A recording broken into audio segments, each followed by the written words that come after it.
नमस्कार बच्चों, आज हम आपको पढ़ाने वाले हैं पाठ 10 जिसका नाम है अंग्रेज भारत छोड़ने को विवश। हमने बच्चों अभी तक जितना भी पढ़ा हुआ है, जितना भी हम लोग समझे हैं, जितना हम लोग अभी तक जो की यात्रा तय करनी पढ़ाई की, उमन यह समझ में आया कि अंग्रेजन कितने कष्ट से भारत पे राज जो कई के छोड़लन। भारत के बहुत कष्ट भारतीयों के देहलन, बहुत जो है प्रताड़ना भारतीय देहलन। फिर जब भारतीय जो उन्हें के जो आँख तरीर के देखलन कि अब हम तोहार जो ई गुंडागर्दी बर्दाश्त न करब, तो अंग्रेज जो धीरे से अब समझ लेन कि अब स्थिति बदल ही हो, अब भाग चला तो बेहतर हो। और यह हो स्थिति कि आप देखेंगे भारत छोड़ो आंदोलन के बाद अंग्रेज धीरे धीरे अपन पूरी बिस्तर बांधे शुरू कर देना कि अब भैया बचब नहीं। जैसे कई बार देखत हुई है भैया कि जब कुत्ता और बिल्ली में जो लड़ाई होले तो कुत्ता बार बार जो बिल्लिया के झपट जाला, लेकिन जब बिल्लिया एक दाएं घुर्रा के कुत्ता ताक दिले न तो कुत्ता के जो की औकात जीरो हो जाला, कुत्ता भागे सो जाला।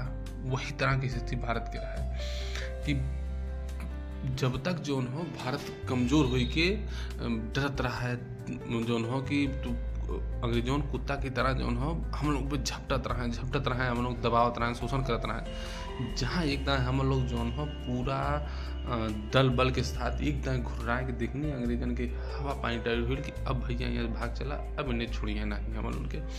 तो अंग्रेज जो भारत छोड़े खातिर विवश हुई न। अब देखा आगे यह पाठ में का बा। अंग्रेज सरकार ने राष्ट्रीय आंदोलन को तो विफल कर दिया था, लेकिन उसे आभास हो गया कि भविष्य में आंदोलन पुनः छिड़ सकता है। अतः अंग्रेजों ने भारतीयों को प्रसन्न करने के लिए सन 1935 ईस्वी का अधिनियम पारित किया।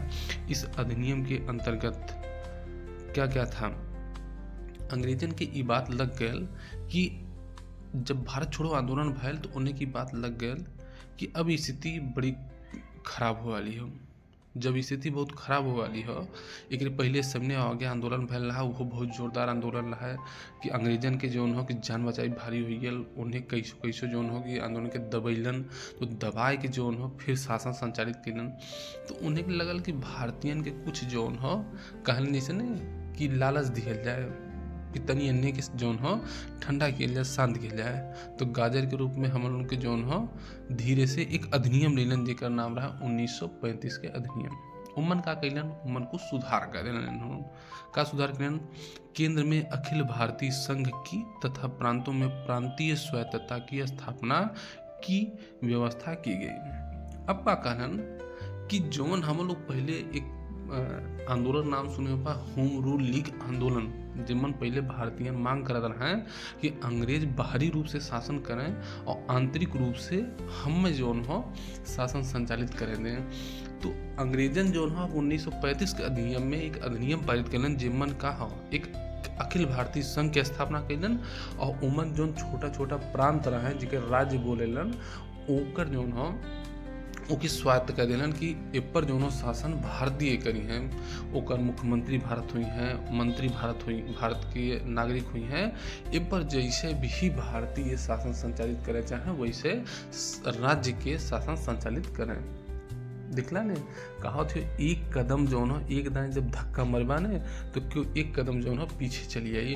अंग्रेज जो एक कदम तो कम से कम पीछे भगलन नहीं। पहले का रहा है कि उन्हें पहलवानी में बेसी पड़िया है, हम लोग एक कदम मारी तो उन्हें जो कि इतना पीटे कि 4 कदम हम लोग पीछे भाग गए। लेकिन अब स्थिति सामने हो गया आंदोलन के बाद ऐसा हो गई कि हम लोग जो कि धक्का मारी तो उन्हें कम से कम 4-5 कदम अब पीछे जाएं। तो कहे का से कि अधिनियम वह कदम पीछे रहा जो कि अंग्रेजन के मजबूर हुई कि अब जो कि इन्हें कुछ न कुछ स्वायत्तता या जो स्वतंत्रता देवे पड़ी। दूसरा का करें, इस संघ में भारत के प्रांतों तथा देशी रियासतों रजवाड़ों को शामिल किया गया। मतलब जो एक संघ बनावल गया। संघ मतलब होला बहुत कई राज्यन के मिलाए के ओके बोलेलन संघ। कई राज्य के मिलाए दिल जाई तो ओके जोन एक संस्था बनी ओके बोले ना संघीय व्यवस्था। जैसे भारत में इसमें 28 राज्य हो तो अब बोलिए भारत एक 28 राज्यों का संघ है। तो उसी तरह से जौन कुल भारत में बहुत सारा छोट छोट राज्य रहा ओके मिलाई के एक का बोला जाएगा, एक ही जौन हो संघ बना दिया गया। और देसी रजवाड़ा मतलब जहाँ पर जौन हो ब्रिटिश शासन करतन है, और देसी रजवाड़ा मतलब रहा है कि जहाँ भारतीय राजा शासन करतन है। बतावल जाता है कि 500 से अधिक रियासत अंग्रेजन के शासन से बाहर रहा है। तो एक मतलब रहा है कि ऐसा संघ स्थापित हो जौने में ब्रिटिश शासन करत हो उहो राज्य, और जहाँ ब्रिटिश सरकार शासन ना करत है उहो राज्य मिलाए के भारत में एक संघीय व्यवस्था स्थापित हुई। अब देखा, केंद्रीय विधायिका के अधिकार क्षेत्र से विदेश तथा रक्षा विभाग बाहर रखे गए। मतलब केंद्र में जौन सरकार बनावल गई उमन जौन हो विदेश अंग्रेज चलाक रहे, कहे विदेश जौन हो संबंध केवल अंग्रेज बनी है। अंग्रेज जौन हो कि व्यक्ति पद ले सकला विदेश विभाग और रक्षा विभाग वो भारतीयन के ना दिल जाए। कहे से अगर रक्षा विभाग भारतीयन के हाथ में आइल तो तू बंदूक जौन सेना रही वो भारतीयन के हाथ में आई और हम लोन के खदेड़ के बाहर कर दिए। तो उन्हें का कहलन कि कहा कि हम विदेश विभाग और रक्षा विभाग ये दोनों विभाग के रखा हम लोग रखब। हम लोग जौन हो कि मतलब अंग्रेजन कहा है कि हम ये दो विभाग ले, और जो जैसे कृषि विभाग हो, सिंचाई विभाग हो, शिक्षा विभाग हो, वित्त विभाग हो, और कुल विभाग जो हो भारतीय ले, लेकिन ये दो विभाग के रखी अंग्रेज अपने पास रखे हैं। शेष सभी विषयों पर गवर्नर जनरल का विशेष नियंत्रण था। अब देखा, अंग्रेज थोड़ा सा और सातिर बनिलन, राज्य में कहलन कि मंत्री तोहार हुई हैं, भारतीय जनता हुई है, लेकिन जो राज्यपाल हो उके हुई गवर्नर जनरल हुई, गवर्नर हुई, और गवर्नर के ही हिंदी में राज्यपाल बोलल जाला। तो राज्यपाल के शक्ति दे दिल गई कि जौन भी नियम कानून अगर तुम्हें लगे कि नहीं जौन हो कि भारतीयन जौन हो वो अंग्रेजन के भगावे कोशिश करत हैं या अंग्रेजन पर हावी हो कोशिश करत हैं, तो ओके का किया कि दोनों खारिज कर दिया, ओके रद्द कर दिया। चूंकि गवर्नर तथा गवर्नर जनरल की नियुक्ति ब्रिटिश सरकार करती थी, अतः वे उसी के प्रति उत्तरदायी थे। मतलब राज्य के गवर्नर और केंद्र के गवर्नर जनरल, केंद्र में गवर्नर जनरल और राज्य के गवर्नर एक नियुक्ति के करत रहे, वो ब्रिटिश महारानी करत रहे। और जब ब्रिटिश महारानी होकर नियुक्ति करें तो उ केकरे प्रति वफादार रहे, ब्रिटिश महारानी के प्रति वफादार रहे। और जौन नियम कानून जौन ब्रिटिश सरकार के चोट पहुँचावे या ब्रिटिश सरकार के दबावे कोशिश करे ओके तुरंत उन्हें जौन का करें खारिज कर दें कि अरे नहीं ये हम नहीं मानेंगे, ये तो जो है आप लोग गलत कर रहे हैं। तो ये है नाते आप देखिए कि गवर्नर जनरल अभी भी शक्तिशाली रहे। अतः इस अधिनियम की भारतीयों द्वारा कटु आलोचना की गई। भारतीयन कहे चला ठीक बा, तू तो हमें शासन करे का अधिकार तो दे देला, लेकिन शासन पे जौन बड़का पद हो ऊपर तो अबहिन तू अपने ही व्यक्ति बैठा है, ऊपर नियुक्ति अपने ही के तहत करत है, तो हम लोग के अधिकार दिए कौन फायदा भैल? अभी तो कोनो फायदा भैल नहीं। जैसे कहलन कि तुम्हें कह दिया जाए, अभी जैसे तुम्हें कह दिया जाए कि कह दिया जाए कि तू स्वतंत्र है, चाहे जौन चाह तुम करा, लेकिन पता लहल तुम्हारे ऊपर एक आदमी बैठा दिया जाए कि जैसे जो है गलत पूरा 2 तमाचा मारा, तो कहबा कि भैया हमारी कौन स्वतंत्रता तू दिला है? स्वतंत्रता मतलब ही होला नहीं कि चाहे जौन चीज़ हम चाहे तौन करी। स्वतंत्रता की मतलब थोड़ी ना कि हमारे ऊपर एक दिन बैठा दिया जौन हो कि जी भी हम गलत करी तो 2 तमाचा हम मार दें। तो स्वतंत्रता मतलब होला कि स्वतंत्रता चाहे जैसे हम करी। अब आगे देखा, सितंबर 1939 ईस्वी में जब द्वितीय विश्व युद्ध प्रारंभ हो गया तो ब्रिटिश सरकार ने भारत को भी इस युद्ध में झोंक दिया। अब देखा, अंग्रेजन के नई चाल, अब शासन संचालित करे शुरू कर दिया अंग्रेज। तब तक दुनिया में का भल द्वितीय विश्व युद्ध चालू हुई है। मतलब पूरी दुनिया जो है 2 खेमा में बटिल और दोनों एक दूसरे पे युद्ध करे स्टार्ट कर दिले। तोप, बंदूक, गोला, हथियार अथवा से हवाई जहाज से एक दूसरे पर मारे शुरू कर दिले एक दूसरे के। एक तरफ जो है ब्रिटेन, इटली, फ्रांस ये सब रहा है, दूसरी तरफ जो है जापान रहा है, एक बाद जो है जर्मनी रहा है, ये सब एक तरफ रहा है। तो ये दोनों जो हो कि सेना आपस में भिड़े शुरू कर दें, मारे काटे शुरू कर दें। तो भारत सरकार कहला कि नहीं हम जो हो कि यह युद्ध में ना जाए, कि भैया हमार कौन फायदा हो, न हमरे के यहाँ युद्ध होत हो, न हमरे जो हो कि जनता को हानि लाभ मिलत हो, तो हम युद्ध में कहे चाहिए। ब्रिटिश सरकार का कहला कि नहीं नहीं नहीं नहीं युद्ध में चला, अगर युद्ध में दोनों समर्थन ब्रिटिश सरकार के देबा तो ब्रिटिश सरकार बाद में तुम्हें का करी, स्वतंत्रता दे दी, ब्रिटिश सरकार तुम्हें स्वतंत्रता दे दी। तो भारतीय में जो महात्मा गांधी जी और सब रहे कांग्रेस के, तो उन्होंने कहा एक ही हमें बतावा, जब प्रथम विश्व युद्ध भैल रहा है तब वो तो तुम समर्थन मांगे रहा, और जब समर्थन हम लोग दिए रहनी तो तुहन उनका कैला, तो उन्होंने हमें लात मार के भगा देला, कहला कि नहीं हम आपको स्वतंत्रता नहीं देंगे, अभी आप शासन करे लायक ना है। तो ब्रिटिश भी समझ लेन कि यार इन्हें समर्थन तो दी है ना, तो यह नाते जो हो कि भारतीय बिना भारत सरकार के अनुमति के ब्रिटिश सरकार घोषित कर दिया कि ब्रिटिश सरकार के समर्थन में भारत जो हो द्वितीय विश्व युद्ध में भाग ले।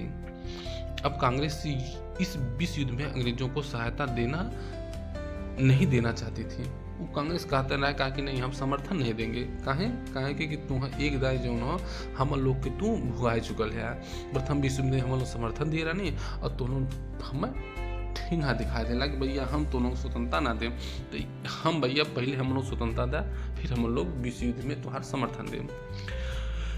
उससे बिना विचार विमर्श किए भारत के युद्ध में शामिल किए जाने के विरोध में अक्टूबर 1939 ईस्वी में सभी कांग्रेस मंत्रिमंडलों ने त्यागपत्र दे दिया।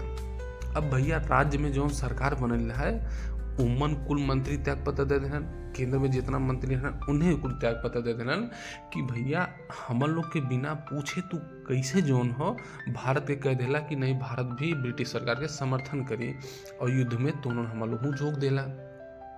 तो यह नाते भारतीय कहाँ कि पहले तो स्वतंत्रता घोषणा करा कि भारत के हम स्वतंत्र करत हैं, तब हम लोग युद्ध में तुहार समर्थन करब, नहीं तो तोरे ई भैया हम तोरे वादा पे तो ना जाए वाला है, तो वादा खिलाफी आदमी है, जिसे कहन वादा करके भूल जाना, तो दोनों वही स्थिति बा कि दोनों वादा करके भूल जाबा हम उनके फिर पुरानी स्थिति में ला देबा। तो यह नाते भारत जो हो युद्ध में तुहार समर्थन ना करी। अब आगे देखा तब गांधी जी के समझ में आया कि इन्हें युद्ध तो जो हो कि ब्रिटिश सरकार के चलते बा और ब्रिटिश सरकार की स्थिति बड़ी खराब ही हो। तो गांधी जी हमेशा एक चीज कहा है कि कमजोर अगर व्यक्ति हो तो एकर मतलब ही ना हो कि हम लोग मजबूत है और ओके जो हो कमजोर जब हो तो ओके मार के ओकर सत्ता हथिया ले। उनका स्थिति ये रहा है, कहना भी रहा है कि जब युद्ध उसे लड़ा संघर्ष उसे करा जे बराबरी हो, जे जो हो कि तो उसे टक्कर दे पावे उसे संघर्ष लड़ा। तो ब्रिटिश सरकार के बहिन युद्ध में चलत हो, युद्ध में चलत ही ओकर सेना मरत ही, ओकर पैसा खर्च होता, ओकर स्थिति बहुत बदहाली हो। तो यह स्थिति में अगर भारत में हम लोग एक विरोध और कह देथिला तो ओकर विरोध कह दे तो हम लोग के यहाँ जो हो कि फिर ब्रिटिश सरकार के ध्यान यहाँ चली आई और यहाँ चली आई तो ओकर स्थिति विश्व युद्ध में और कमजोर आई। तो गांधी जी के मानना रहा है कि ऐसा हम लोग सत्याग्रह किया जाए, ऐसा आंदोलन किया जाए ताकि विरोध भी हम लोग के जारी रहे और युद्ध में उन्हें के कोनो दिक्कतों ना हो। तो यह नाते एक सत्याग्रह स्टार्ट किया गया जिसका नाम रहा है व्यक्तिगत सत्याग्रह। ये कब स्टार्ट किया गया? 1940 में। व्यक्तिगत सत्याग्रह का उद्देश्य रहा है कि एक व्यक्ति जो हो वो विरोध प्रदर्शन करी। ये मतलब का कहना कि कांग्रेस मंत्रिमंडल से त्यागपत्र देने के पश्चात गांधी जी ने पुनः आंदोलन प्रारंभ किया। मतलब कांग्रेस मंत्रिमंडल जब त्यागपत्र दे दिले तो गांधी जी का कहलन कि पुनः आंदोलन करे के चेतावनी दिलन कि हम लोग आंदोलन कर छोड़ब नहीं तो हैं। उन्होंने युद्ध के विरोध में सीमित पैमाने पर सत्याग्रह करने की योजना बनाई। कहा कि हम बड़े पैमाने पर विरोध ना पर दूसरे सभी देश के लोग के कहा कि लाठी डंडा लेकर तैयार रहा जो न कि हम लोग के ब्रिटिश सरकार के उखाड़ पे गए नहीं, हम लोग का करब कि सीमित पैमाने पर कि विरोध भी करत है और ब्रिटिश सरकार के जौन हो कि ध्यान कहाँ रहे चाहिए कि वो युद्ध में रहेगी ताकि जौन हो वो युद्ध भी अपन आसानी से लड़ सके। हम लोग के काम हो कि हम लोग की स्वतंत्रता जब दे दी ब्रिटिश सरकार तो हम लोग फिर विश्व युद्ध में भाग ले। सत्याग्रह करने वाले प्रथम व्यक्ति विनोबा भावे थे। अन्य सत्याग्रहियों में चक्रवर्ती राजगोपालाचारी, पंडित जवाहरलाल नेहरू, सरदार वल्लभ भाई पटेल, मौलाना अबुल कलाम आजाद प्रमुख थे। इन सत्याग्रहियों ने जनता में यह संदेश पहुंचाया कि अंग्रेजों को युद्ध में मदद न दी जाए। सत्याग्रही मतलब एक एक व्यक्ति जौन हो अपन विरोध प्रदर्शन दर्शावे शुरू कर दिले कि भाई व्यक्तिगत रूप से हम जनता में संदेश देने, प्रचार करने, सब कुछ करे जो ना स्टार्ट कैले कि ब्रिटिश सरकार के कौनो कीमत पर हम लोग समर्थन द्वितीय विश्व युद्ध में ना दिल जाए। काहे से कि पहले विश्व युद्ध में हम लोग समर्थन दे रही और ब्रिटिश सरकार हम लोग के धोखा दे दिए रहा है। तो इमन हम लोग ई जौन हो, एक बार कहावत है कि दूध के गरम दूध के चरल बिल्ली जौन हो छाछो भी फूक फूक के पिएले। तेनाते हम लोग के फूक फूक के कदम रखे खो, नहीं तो ब्रिटिश सरकार जो हो बहुत साथी हो, इन्हें हम लोग के लड़ाई के अपन काम तमाम कैली हैं। व्यक्तिगत सत्याग्रहियों का नारा था युद्ध में सहायता न करना।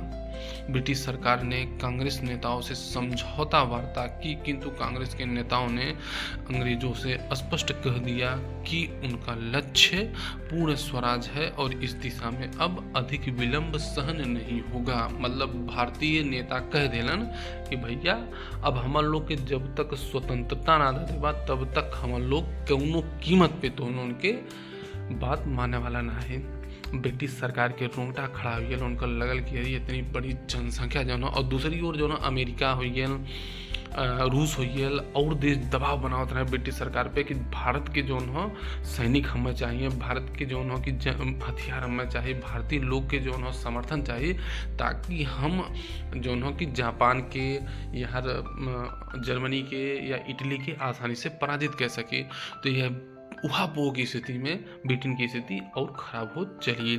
तो आप देखें कि मतलब अब भारतीय जो नेता हैं उन्हें इतना जो कि मजबूती से खड़ा हुईलन कि हम लोग तब तक ना द्वितीय विश्व युद्ध में जाब जब तक कि हमें पूरी तरह से आज़ादी अंग्रेज सरकार देने दे।